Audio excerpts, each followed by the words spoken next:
In Hospital and Camp, A Woman's Record of Thrilling Incidents Among the Wounded in the Late War by Sophronia Bucklin. Evidences of Destruction. I visited the battleground on several occasions. The first time soon after the conflict, when the evidences of the horrid carnage which had ranged over it lay on every hand in fearful sights. Shells had fallen without exploding, tempting some of the curious and headless to their destruction, while everything that ingenuity could devise for the crushing out of human life seemed scattered promiscuously about. Battered canteens, cartridge boxes, torn knapsacks, muskets twisted by cannon shot and shell, rusted tin cups, pieces of rent uniform, caps, belts perforated with shot, and heaps of death's leaden hail marked the spots where men were stricken down in solid ranks. Earlier in life, it would have been almost impossible for me to walk over such a field of horror, but I had grown familiar with death in every shape.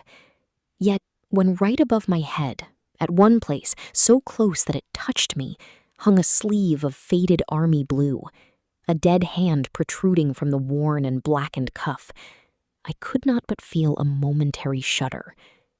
Boots, with a foot and leg putrefying within, lay beside the pathway, and ghastly heads, too, over the exposed skulls of which insects crawled, while great worms bored through the rotting eyeballs.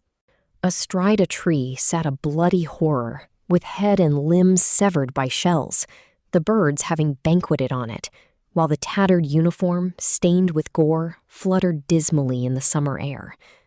Whole bodies were flattened against the rocks, smashed into a shapeless mass, as though thrown there by a giant hand, an awful sight in their battered and decaying condition. The freshly turned earth on every hand denoted the pits, from many of which legs were thrust above the scant covering, and arms and hands were lifted up, as though pleading to assign enough earth to keep them from the glare of day. I went again over the field one hazy afternoon, when autumn began to cast its leaves over the graves, the many colored glories, yet green and tender, having drifted down into the hollows, and over the trenches where dead men lay rotting. Sometimes bodies were so completely wrapped up with the fallen leaves that, unconsciously, I stepped upon them. The quivering of the loose flesh making my feet unsteady, and the thought of the awful pit below sending me away with no little amount of nervous terror. Personal note, here is a free option if you want to read this book.